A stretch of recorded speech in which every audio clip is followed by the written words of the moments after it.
Welcome to the Snapshots podcast, hosted and run by the Global Health Working Group as part of the British International Studies Association.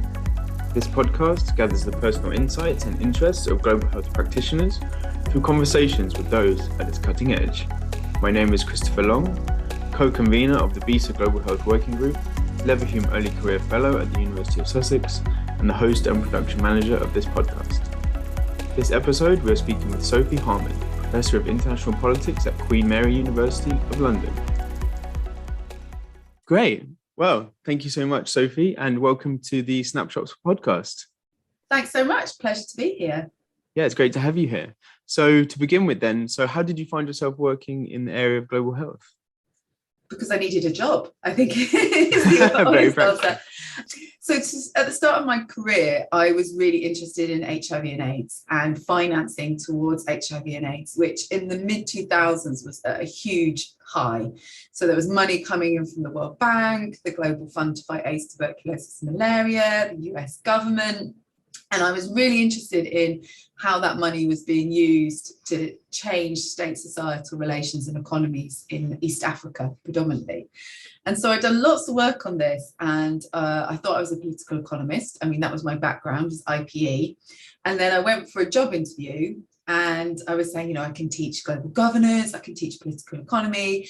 And then someone said, can you teach global health? So I said, yes, having never taught it before and not really doing anything on global health. And so I started teaching the global politics of health and disease at City University and, created a whole new module at master's level. And then I started to do more research on global health. So then it kind of expanded. The lucky thing is lots of global health, governance, financing, and, all those kind of the terms linked to it, security, actually come from the HIV and AIDS world. So it wasn't as much of a stretch. So as much as I joke that I said yes, actually a lot of it at the time was coming from AIDS and the politics of AIDS. So it wasn't too difficult. So then I just got more and more interested in it. And then I started to see that it's an area of international relations that's under-researched, but where power relations are actually quite extreme, and how this good of global health, like this global public good, actually covers a lot of sins and very unequal and exploitative power relations within international relations. And also, as we now know after COVID-19, but lots of people in global health knew before, was having a devastating impact on people's lives and security, particularly in the global south, but that risk was always going to be for the rest of the world. So whilst everyone was sort of focusing on all these other forms of international risk and foreign policy, I also thought, well, you're missing a trick here, because firstly, there's all this stuff that's already going on, and the potential disruption this can have globally could be huge. So, for example, looking at the devastating impact the AIDS crisis had on the politics and economy of South Africa and the lasting impact that that's had. Thinking to yourself, if that happened at a bigger scale, if you had a pandemic at an even bigger scale, that could have really devastating consequences. What are people doing about it? And so that's just continued to interest me, really. And now everyone's interested in it. I'm like, oh, okay, I'm less interested in it now. Yeah, that's really fascinating. Yeah, I think, HIV and AIDS is a huge factor in the growth of obviously the growth of the field and the significance of it. We have the UN Security Council bringing health and security together in the 2000s, and that's really fascinating, interesting way in which you came into this area. So you mentioned some of the key issues. I think obviously the rise of health as a security issue and the political and economic impacts, but what are some of the most important issues and questions that you've kind of focused on in your investigations in this area? Oh my gosh, that's huge. So I suppose at the start I was looking at financing and how financing distorts certain relationships within states. So not just between donors and state recipients, but what happens then within these countries. Then, because I was looking at donors, I started to look at the Bill and Melinda Gates Foundation and what was happening there, because at this point they were having a much bigger role in global health, and everyone was a bit worried about it. But I thought, well, worry is one thing. How do we understand this relationship? And that's when I got to think about legitimacy in the Gates Foundation a bit more. And so that was really kind of where I was. I was very much in the governance. How do these governance mechanisms work? How do these financing mechanisms work? And the governance part was really because you had all these new institutions that were popping up all over the place. So you had the Global Fund as a financing mechanism, UNAIDS at the end of the 1990s when the World Health Organization wasn't really taking, AIDS very seriously. All these kind of acronyms were just coming up all over the place. And so people in global governance were like, oh, what's happening in health is actually quite exciting. You have philanthropists, you have all these public-private partnerships, product development partnerships, celebrities. If we could just harness this for all the other global problems in the world, everything would be okay. And that kind of worried me because it was an assumption, again, that this is for a good. So that kind of made me question, do these governance mechanisms work and who do they actually serve? And so a lot of my research has always been in the countries that are the receiving end of these projects, policies and funding. Not just where does the money go, but how are the needs of these people actually accounted for by these actors? And you see this disconnect happening all the time. And why is there that disconnect as well? Then I sort of segued a little bit into looking at questions of African agency. So to turn it on its head to say, well, we always think of donors acting on these states, but how do these states, or not even states, but individuals, organizations, private sector, how do they enact agency within global health as well? And that came up mainly because I was working on a project more broadly on African agency with Will Brown from the Open University. And shout out to BISA, because that really came from BISA, because we were doing the BISA Africa working group at the time, and we were like, we need a project to ground it. Oh, wow. Yeah, I know, love BISA. So the link there with health was, I think, often you have, especially teaching students would say, the World Bank, the UN, all these organizations, they're all global north, they're all biased, they all need to decolonize, they're all racist. But that didn't really account for the diversity within these organizations and the kind of elites that you have, particularly from the African continent, right? That would go and staff these organizations. So how do we understand that and how do we make sense of that as well? So that's kind of like the governance, financing, political economy stuff. And then I suppose in the last 5 to 6 years, I've been really interested in the question of women and global health and gender and global health. And I'd always been a feminist and I'd always been interested and it always came into my work, but I never had an explicit focus on it. And I think that's partly my own internalized sexism. I was kind of like, people won't take me seriously if they just put me in the gender and IR category, which is really bad. I'm sort of like reflecting on that. So I used to weave it through. And then I think the Ebola outbreak was the point in which I was like, right, no, enough of this. I'm just going to make this front and center.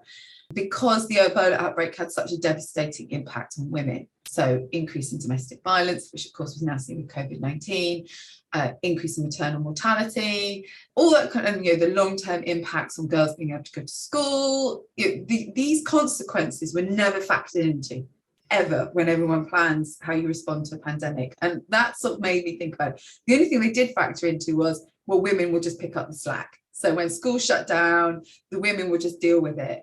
And that, again, is a trend you can see with COVID-19. So that was sort of like when I started thinking about Ebola. And at the same time, because I'd always been concerned about how international institutions don't actually respond to the needs of the people on the ground, I was getting quite bored about saying this in conferences and talking to people working in these institutions who knew, that if you bring drugs into a country, like antiretroviral treatment for people living with HIV, most people can't access them, even though they're free, because of distance, because of the demands on their time, because of stigma and all this stuff. And I thought, well, we all know this, and I'm talking about this a lot. How do we bring this up into kind of a bigger audience? So that's when I made a feature film that's called Pili, that's about women living with HIV and the everyday challenges of that, really. And to explore these wider feminist questions of social reproduction, carer, informal labour. I mean, we had everything in that. We also did road safety, which is a big priority of the World Health Organization. That crops up in the film, food insecurity, just to capture that really, and to get people to start understanding it and not shying away from it. So yeah, that's, I think, a broad brush. And then COVID-19, all my work continued with that, with the gender stuff. I think once COVID-19 hit, at the time, at the start of 2020, I was in Sierra Leone at the time doing kind of follow-up of what happens when everyone leaves. And it was really acute that all these patterns around women and gender were about to happen again at a really large scale. And so that was really about raising the flag about that to anyone who would listen. And then that just became massive. And then the second part of that was just the occasional kind of briefing government on, this is what global health security means, and this is what you need to be concerned about, and this is what you need to know. And just having some very interesting and bizarre conversations. I think the scale of lack of knowledge around real basics was really striking. And that kind of scramble from, we need some experts, but we're not going to listen to them, but still. Yeah. Wow. Yeah, that's really fascinating. Yeah, I think, as you mentioned, the COVID pandemic's really, health is not really an issue. And then suddenly we have a pandemic. Oh no, let's scramble. And then now we're seeing it recede again back to the background with other more traditional issues coming to the fore. Absolutely. And I think it's interesting because if you go into these meetings with government or these kind of briefings, it's sort of the people who are there are, friends of ours that we're used to seeing, like maybe two of us from the BAFTA working group or something like that, plus all these kind of defence people, and it's defence officials. And so this is also, I also worked on militaries in Ebola as well, so I've done some military work as well. Sorry, I just forget about all this stuff. No, it's okay. It's been 2 years. So it's been tough, yeah. It's been a tough 2 years. So you go into these meetings, and so there's a couple of people, and I think, again, shout out to BAFTA. This is why working groups are really important, because they're a collective that actually governments can use. If they're looking for experts, it's a good way of a repository of where those experts are. But so you'd have one or two of us, and then you'd have Ministry of Defence people really dominating it. And then you might have some biosecurity people or your usual suspects. So David Heyman from Chatham House, ex-World Health Organization, people like that would crop up as well. And then, like you say, and now it's all, we're not needed anymore. Yeah, that's really fascinating. And I guess you mentioned, especially with HIV and AIDS, the issue of gender, and particularly the needs of the people not being met on the ground, not being addressed. And that seems like a very motivating factor for your work. And is there any others that have really drawn you to these areas, or any kind of key issues and questions like that? I think the main question that unites my work is, why do women die when they don't have to? It's as simple as that. It's the most frustrating thing, that there are ways to prevent women from dying when they don't have to, whether that's maternal mortality, from AIDS, from domestic violence. We know the thing with global health particularly is that we know what causes these deaths, right? We know how to stop women dying from childbirth. We know how to stop them getting to that point by having safe, affordable contraception when they need it. There is tons of money that goes towards these issues, right? So it was a Millennium Development Goal. They were recognizing the Sustainable Development Goals. Global health is well funded in comparison to other issues, right? So it's not a money issue. It's kind of not a political will issue. It's something else that's happening here. And that's either that the programs and the projects are wrong in how they work. So is that the kind of obsession with performance and metrics, or are they targeting the wrong thing? Or because they won't fund safe abortion, or they won't talk about safe abortion or condoms, is that the wrong thing? Or is it actually something wider about our international politics? Is there something bigger than that? That we've got this whole machine that's meant to stop this stuff from happening, but yet it doesn't fit and it doesn't work. And so that is the motivation. That cuts across all my work, is why does this keep happening? And how do we break it? And so that's the topic of my new book, that's Sick of It, that's coming out in 2024, which seems a really long time away, but that's life. And it's just really bringing together all this stuff I've been looking at for years. We see you. I think basically what I want to say is, we see you. We know what's going on here. Yeah. We know the politics of this. I don't believe you when you're saying, I really care about women's health. If you care about women's health, just acknowledge what are the leading causes of death of women, right? And how do we prevent that? Because it's all preventable. And I think that's a consistent theme within global health, that lots of these things are preventable. Yeah. And I think, you mentioned these issues around, global health is well funded, there is political will. Does that lead or does that connect to some of maybe the myths or kind of disconnects in the field where you think, why, this should work, we have these factors in place, but it actually doesn't?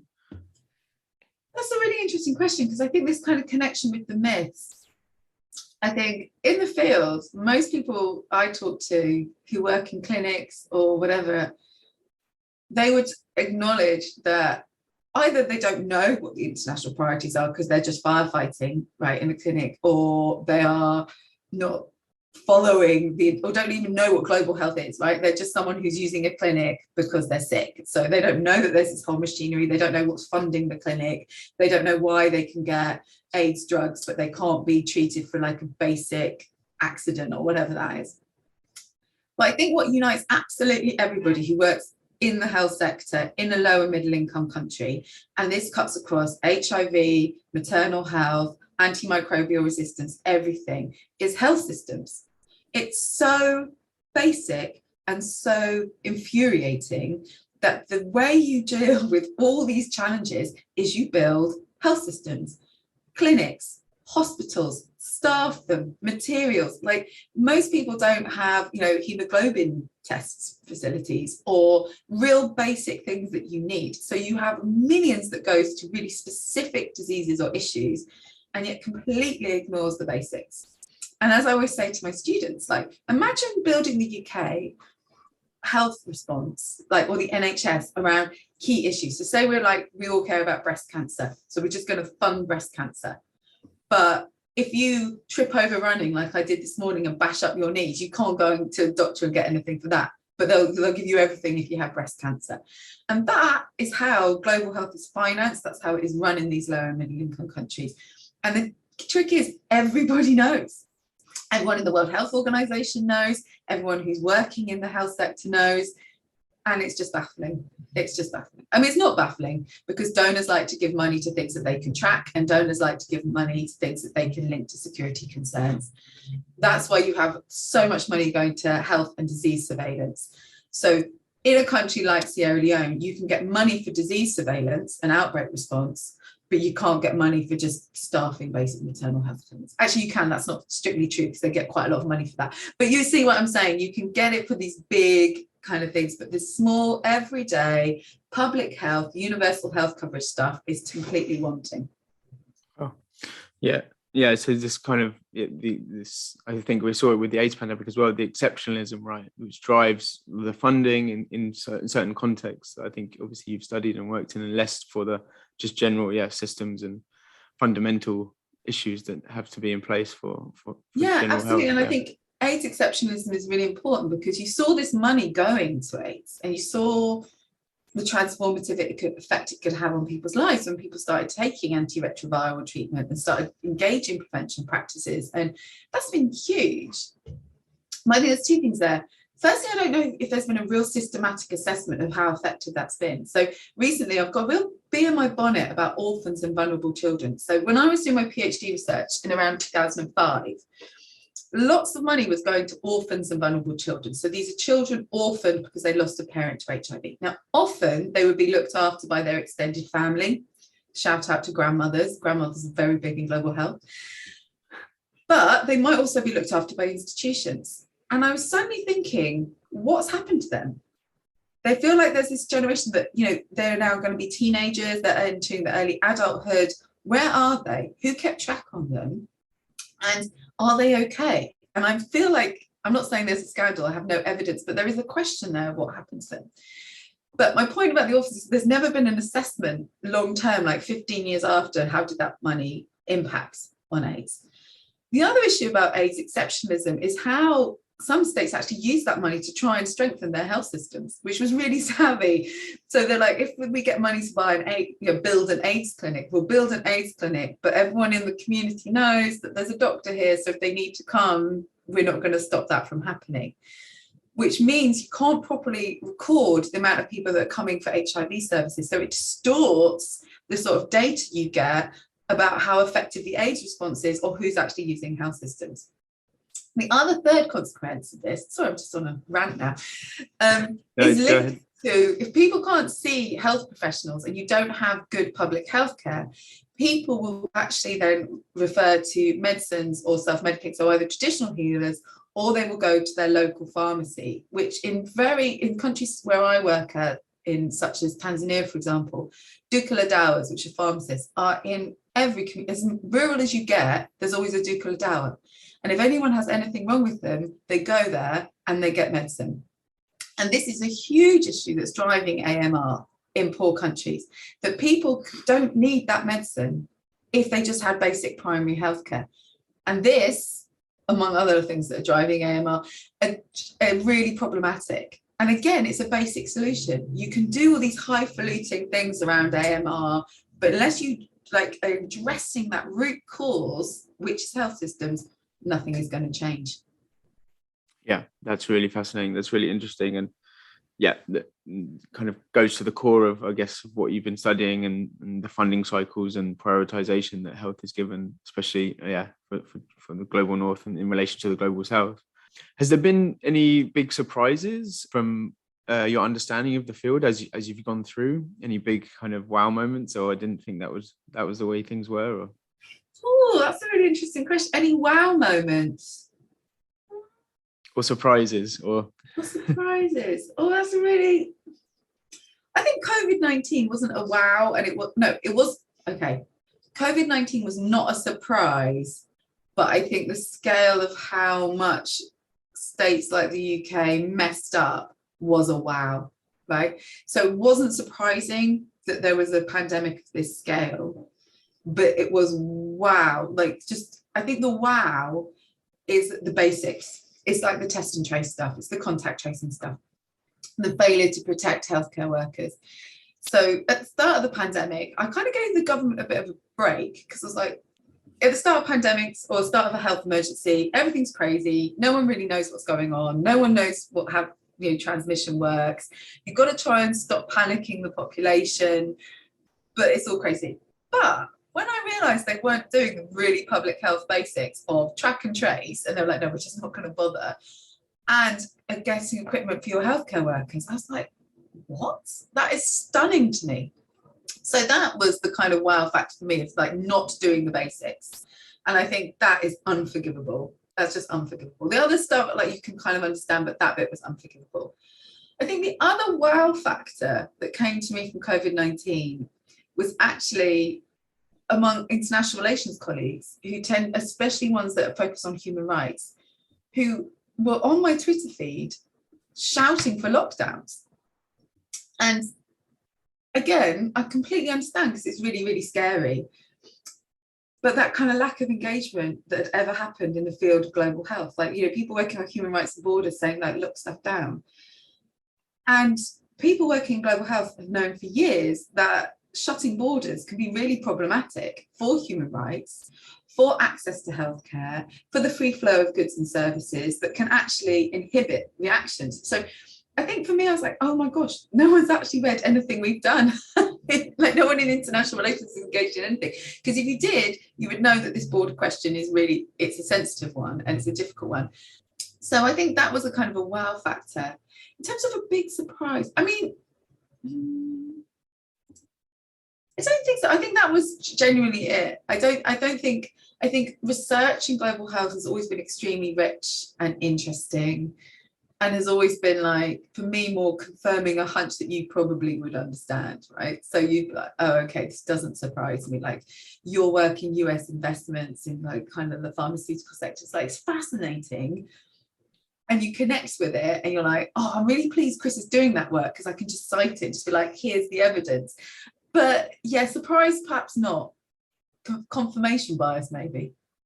Oh, that's really interesting. And yeah, I think, COVID's been, it's been a lot of surprises, and we're still learning about all the surprises. Well, what about you? What did you find surprising? I can go turn it around onto you now, Chris. Oh, no, that's okay. Yeah, I think in my work, as you mentioned, working on US pharmaceuticals and the development of medical countermeasures for the security arena, just the level of government involvement that was necessary to bring these things through was actually quite surprising. I mean, the US very much wants to focus on, the private investment model, and yet they can't really do it. They have to get so heavily involved from early stage through to mid to advanced development, stage development, that you might as well just call it a government funded program. And so right. And I think that's why your research is so important, because I think this is the other thing, is public perceptions around the pharmaceutical sector, that it's all private finance. And your work and the work of kind of people who work on vaccine justice just show it's like,